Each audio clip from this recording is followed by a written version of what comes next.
Herkese hayırlı bayramlar arkadaşlar. Bir önceki videoma gösterdiğiniz ilgiden dolayı çok teşekkür ederim. Gerek beğeni gerek yorum olarak gerek grubumda e, Telegram grubumdan paylaşımlarımı destek olarak hepinize çok teşekkür ederim. Size faydalı bilgiler aktarmak için elimden geleni yapıyorum. Unutmayın, ben YouTube üzerinden bir para kazanmıyorum. Sadece herkesin bilinçlenmesini istiyorum. Benim tek para kazandığım nokta şu komisyon indirimleri ve bu zaten hepimizin yararına olduğu için bunu paylaşıyorum. Sadece para kazanmak için bunu yapmıyorum yani. Çünkü Binance bizden işlem ücretlerinde bir komisyon ücreti alıyor bir işlem yaparken. Aşağıda paylaştığım linklerde spot piyasası için %20, vadeli işlemler için de %10'luk bir indirim sağlayan kodları paylaşıyorum. Ve bu Binance için alabileceğiniz en büyük indirim kodları. Altını çizeyim, spot piyasası için %20 ömür boyu komisyon indirimi sağlıyor ve BNB'de kullandığınızda totalde %40 indirim sağlamış oluyor. BNB kullanmak da çok basit. Sadece BNB satın alıyorsunuz ve elinizde tutuyorsunuz. Vadeli işlemlere de aktarmanız, hangi bölüme aktarırsanız orada komisyon indirimi sağlar. Vadeli işlemlere aktarmanız lazım ve ekstra olarak da şöyle bakayım, buradan gösteriyor mu? Bak, indirim kazanmak için BNB kullanın yazıyor falan burada. Aynen buraya almışlar. E, Margin için, yani vadeli işlemler için de buradan kullanılıyor. Komisyon şeyi için de buradan kullanılıyor. Pardon, o margin o vadeli işlemler için değil. Vadeli işlemler bölümüne girip, cüzdan bölümüne girip şuradan aktif etmeniz gerekiyordu ama şu anda burada gözükmüyor. Muhtemelen elinizde bakiye varken gözüküyordur. Neyse, onu geçtim şimdi. Bu videoda likidasyondan bahsedeceğim. Likidasyonu anlamadan önce ilk başta kaldıraçı bilmemiz gerekiyor. Sağ üst köşeyi koyuyorum. İzlemediyseniz bir önceki videomda kaldıraçtan nasıl kullanacağımızdan, neler yapabileceğimizden bahsettim. Oradan ulaşabilirsiniz. Şimdi arkadaşlar, likidasyon nasıl oluşur? Mesela spot piyasasına giriyorum. Ben 12.000 dolardan Bitcoin almak istiyorum. Tamam mı? Ya da absürt diyelim, ya yakın olmasın. 20.000 dolardan Bitcoin almak istiyorum diyelim. 21 dolardan short açacağım. Bir Bitcoin almaya çalışırsam benden 20.000 dolar para ister doğal olarak. Tabii ki bende 20.000 dolar yok. Bende ne kadar dolar olsun? 500 dolar olsun. Tamam mı? Ben 500 dolara sadece 0.025 Bitcoin alabiliyormuş. Şimdi vadeli işlemler bölümüne geldiğimizde kaldıraç diye bir şey var. Bir önceki videoda bahsettim dediğim gibi. Bu kaldıraçla 125x, yani x ne demek? Benim elimde ne kadar dolar vardı? 500 dolar vardı. Bu x'i ne kadar arttırırsak çarpı o kadar, mesela 100 arttırırsak 500 çarpı 100 şeklinde hesaplanıyor. Bu kadar parayla işlem yapıyormuş gibi kendimizi gösterebiliyoruz. Yani diyelim ki 500 çarpı 125x ile yaparsak 62.500 dolarlık bir işlem yapabiliyoruz. Böyle ne yapalım? 20.000 dolarda Bitcoin. Yani 3.125 Bitcoin alabiliyoruz.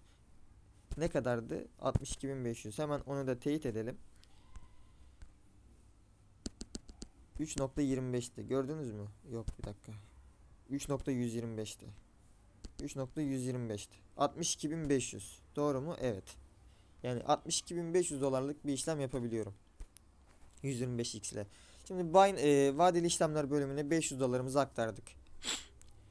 Şimdi burada izole ve çapraz modlar var. Bunlar önemli likidasyon için. Şimdi izole moddan bahsedeyim ilk başta. Ne demiştik? 20.000 dolardan almak istiyoruz. Short açacağız değil mi? 1 Bitcoin. Kısa pozisyonu açtığımızda ne diyor burada? Bizde maliyetimiz 160 dolarmış. 160 dolar bir ücret ödeyeceğim ben bunun için. Yani 160 dolar. Hemen hesap makinesine girmeden önce şöyle söyleyeyim. Yani izole modda olduğumuz için biz likidasyonumuzu hesaplarken sadece orada yazan 160 dolara hesaplayacağız. Şimdi eğer cross girseydik, yani çapraz modda girseydik ne olacaktı? Biz buraya 500 dolar atmıştık. Biz buradan 1 Bitcoin de alsak, 3.15 Bitcoin de alsak fark etmiyor. Yani fark etmiyor. Tabii likidasyon için fark ediyor da. Burada kullanabilir bakiyemiz 500 dolar. 500 doların hepsini kullanacaktık. Yani burada yazan bakiyeyi kullanmayacaktık. Mesela 1 dolar diyeyim. Burada ne kadar diyor? 160 dolar. Ama bu değil. Biz 500 doların hepsini işleme sokuyor olacaktık. Çünkü çapraz kullanıyoruz. Çaprazın amacı bu. Tüm bakiyemizi likidasyon için kullanacak. Yani likidasyon seviyemizi daha yukarıda tutmak için kullanacak. Olay bu şekilde arkadaşlar. İzole girdiğinizde de ekstra marjin ekleme yapabiliyorsunuz zaten. Bundan bahsettim. Şimdi likide olmamızı ne belirliyor? Bu en önemli soru. Arkadaşlar birincisi Bitcoin büyüklüğü. Büyüklük dediğimiz yani almak istediğimiz miktar oluyor. Bitcoin büyüklüğü etkiliyor. Ondan sonra buna oranla bizim total bakiyemiz yani kullanılabilir bakiyemiz etkiliyor. İzole için işlem maliyeti olur. Tabii o zaman kaldıraç çok önemli. Ben çapraz için bahsedeceğim. Zaten bir önceki videoda bahsettim, onun için detaya girmeyeyim o konuyu. Çaprazı alalım bunu da. Dediğim gibi birincisi Bitcoin büyüklüğü, ikincisi bizim total cüzdan bakiyemiz. Çünkü likide olmak için hesaplanıyor. Çaprazda da kaldıraç oranımız etki etmiyor. Zaten o büyüklükle alakalı. Bir de girdiğimiz fiyat önemli. Hemen böyle hesap makinesini nasıl kullanacağımızı göstereyim. Ana sayfa kısmına geliyoruz arkadaşlar. Şimdi şu kullanıcı kısmına bastığımızda burada ayarlar kısmı var. Buraya tıkladığımızda dil yazıyor. Dili İngilizce almamız lazım. Çünkü hesap makinesi Türkçe desteklemiyor. Ondan dolayı giremiyoruz siteye. Şimdi market değil futures kısmına geliyoruz. Şurada 3 nokta var. Calculator'a tıkladığımızda burada bize hesap makinesi bölümü açılıyor. Binance'ın kendi hesap makinesi. Bunu ayrı zaman başka zamanda tekrar değinirim buraya. Çünkü PNL target price yani PNL bizim kazanç kaybımızı gösteriyor. Target da hedef fiyatımızı belirliyor. Yüzde kaçlık bir kazanç sağlayabiliriz diye. Bunları başka zaman bahsedeyim. Likidasyondan bahsedelim burada. Şimdi 125x'e geldim. Teşekkür ederim. 125x'e geldim. Ne kadar 20 ilk başta şu terimlerden bahsedeyim arkadaşlar. Bakın entry price bizim giriş fiyatımız. Yani giriş fiyatımız ne? Biz 20 bin dolardan Bitcoin almak istiyorsak giriş fiyatımız 20 bin dolardır. 20 bin 22 dolardan almak istersek giriş fiyatımız 20 bin 22 dolardır. Bunu unutmayın. Cointi bizim büyüklüğümüz. 1 BTC almak istiyorduk. Buraya 1 yazacağız o zaman. Yani 0.7 BTC almak istiyorsak 0.7 yazacağız. Cointi bizim büyüklüğümüz. Yani büyüklüğümüz almak istediğimiz BTC miktarı oluyor. Wallet balance'da bizim cüzdan bakiyemiz. Dediğim gibi izole ve çaprazda bu ikiye ayrılıyor. İzole modda sadece o maliyet yazan kısımdaki miktarı buraya yazmanız gerekiyor. Çünkü kalan miktarınız, kalan bakiyenizi etkilemiyor. İzole olduğu için yani koruma modunda olduğu için. Ama çaprazda 0.0001 Bitcoin de alsanız, 10 Bitcoin de alsanız sizin toplam cüzdanınızı kullandığı için maliyet kısmı önemli değil. Wallet balance yani vadeli işlemler bölümüne ne kadar para attığınız önemli. Biz 500 dolar atmıştık. 500 dolardan hesaplayacağız. 20 bin dolar giriş fiyatımız. 1 Bitcoin almak istiyoruz ve 500 dolar şeyimiz var. Neymiş? 19.578 dolara geldiğinizde biz sıfırlanıyormuşuz long pozisyon için. Short'a girersek short'ta da 20.418'e çıktığında sıfırlanıyormuşuz. Bu sıfırlanma olayı arkadaşlar çapraz mod için elimizdeki tüm parayı kaybetmek oluyor. Yani biz oraya 500 dolar atmıştık. Bitcoin 20.418'e geldiğinde biz tüm paramızı kaybedeceğiz. İzole modda olsaydık, izole modda ne kadardı maliyetimiz? Hemen hesaplayalım. 20.000'e gelelim. 1 Bitcoin yazalım. 160 dolar mıymış? 160. Short diyelim. Likidasyon short. 20.000 dolar. Buraya bakın. Cüzdan bakiyemi bu sefer 160 dolar yazıyorum. Çünkü izole mod için baktım ben. Şunu sil bakalım. 160 yazalım. Ve 1 BTC büyüklüğümüz var. Bu sefer likidasyonumuz gördüğünüz gibi bakın 20.079 oldu. Aşırı derecede yakınlaştı. Bu çok riskli bir olay. Bunun içinde ne yapmamız lazım? 0.2 diyelim mesela. Bitcoin miktarımızı daha düşük alabiliriz. Şimdi bunlara girmeden önce şunu göstereyim size. Mesela 500 dolar bakiyemiz vardı. Çapraz girelim tekrar. Şimdi biz pozisyonu açtık bu şekilde. Ve likidasyon fiyatımız 20.418. Biz bu likidasyondan nasıl kaçınabiliriz arkadaşlar? Birinci olarak pozisyon küçültebiliriz. Pozisyon küçültmek nedir? Mesela şöyle göstereyim size. Bak PNL'den muhtemelen bilmeyenleriniz anlamayabilir ama burada kayıp kazancı gösteriyor. Bu Enterprise bize benim 20.000 dolar. Likidasyon fiyatım ne kadardı benim? 20.418 değil mi?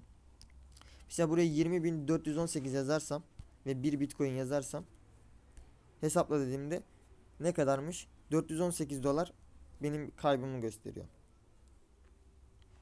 Yani ben 418 dolar kaybedecekmişim. Orada 20.418'e geldiğinde. Ama benim orada ne yazıyor? Likidasyon fiyatım 418 dolar yazıyor. Bende ne kadar bakiye vardı?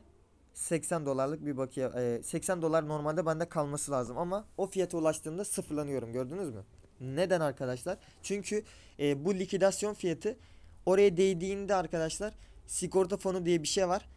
Bizden ücret alıyor. Yani nasıl desem, normalde biz şöyle gelelim likidasyon fiyatına. 20.418 değil de 20.410'dan kendimiz otomatik pozisyonu kapatsaydık paramızın %20'lik bir kısmı, yaklaşık %20'lik kısmı oluyordu sanırsam, bizim elimizde kalıyordu. Ama 418'e geldiğinde Binance kendisi otomatik olarak sigorta fonunu ortaya çıkartıyor. Yani sigorta fonu bizim likide olmamızı sağlıyor. Şöyle söyleyeyim size, yani burada cümleyi kuramadım, özür dilerim. Binance'ın bir politikası var, geliştirdiği algoritma. 20.400 likidasyon fiyatı belirliyor bize. Bu likidasyon fiyatına Bitcoin'in fiyatı değdiğinde otomatik olarak kendisi pozisyonu kapatıyor, küçültüyor ve bu işlemler karşılığında da bizden bir ücret oluyor. Bu sigorta fonu oluyor. Çünkü şöyle söyleyeyim, bizde 500 dolar vardı ama biz gidip 20.000 dolarlık bir Bitcoin işlemi yaptık. Yani 19.500 dolar ekstra bir ücret aldık. Bunun sigortası oluyor bu arkadaşlar, likidasyon fiyatı. Likide fiyatı bundan belirleniyor. Bunu unutmayın. Yani bizim yapmamız gereken birinci işlem, ya pozisyonumuzu küçülteceğiz ya ve buna oranla para kaybedeceğiz ana bakiyemizden, ya da ya komple sıfırlanacağız, 20.418'e çıkmasını bekleyeceğiz, ya da arkadaşlar kendimiz bir satış noktası koyacağız. Yani 20.418'den likide oluyorsak 20.350'den direkt satış yapmamız lazım. Yani şöyle bir emir verebiliriz. Limitten değil de stop markete girip şuradan son fiyat, last price'ı tıklamamız lazım. Çünkü marketten anında satmamız lazım. Çok önemli bir nokta bu. 20.418'di ya. Biz bunu 20.350 yapabiliriz mesela. 70 dolar ve 100 dolar arasında bir miktar belirleyebilirsiniz. Buraya geldiğinde otomatik olarak tüm pozisyonu kapatsın. Şöyle, aynen bu şekilde olsun. Ve likide olmamak için şöyle bir şey de yapabiliyorsunuz. Dediğim gibi pozisyonunuzu küçültebiliyorsunuz. Ne kadardı? Mesela limite gelelim. 20.000 dolardan bir Bitcoin almıştık. Mesela bir Bitcoin değil de bunu biz satmamız lazım. 0.7'sini satalım. Elimizde yine Bitcoin kalır. Bu şekilde pozisyon küçülterek likide olma fiyatımızı uzatabiliriz. Yani paramızın hepsini kaybetmemiş oluruz. Yani bunu nerede kullanabiliriz biliyor musunuz? Şurada. Calculator'de. Mesela şöyle bir öngörü yaptınız. 20.418'de biz likide oluyorduk. 20.420 diyeyim.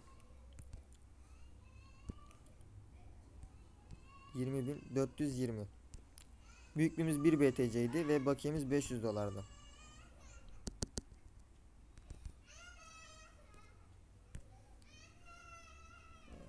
Pardon, bu 20.000'de. Şimdi 20.418'e geldiğimizde sıfırlanacağız, değil mi? Ama ya pozisyonunuzu 20.350 gibi bir civardan küçültebilirsiniz. Ya da pardon, komple kapatabilirsiniz. Ya da pozisyon küçültme yaparak, yani Bitcoin miktarınızı birazcık satarak biraz zarar edersiniz ama likidasyon fiyatınızı arttırırsınız. Mesela 21.000 dolara çıkartırsınız ve şöyle düşünmüş olabilirsiniz. Diyelim ki 20.750'lere falan gider ama bu 21.000 dolara değmez. Buradan aşağı düşer ve ben paramın hepsini kaybetmeyeyim boşu boşuna. Çok fazla zarara girmeyeyim diye bir şekilde hesaplama yapıp bir satış belirleyebilirsiniz arkadaşlar. Bunları da PNL ve Target bölümünden hesaplayabilirsiniz. Video 13 dakikayı geçti. Yaklaşık 15 dakika olacak sanırsam. Bundan dolayı bunları ayrı değineceğim. Bu hesap makinesi nedir diye. Öyle ayrı bir değineyim buna. Çok uzun olmasın. Videoyu burada sonlandırayım o zaman ben arkadaşlar. Kendiniz de onlara bakabilirsiniz. Çok zor bir şey değil. Ama ben ona tekrar değineceğim. Videoyu izlediğiniz için teşekkür ederim.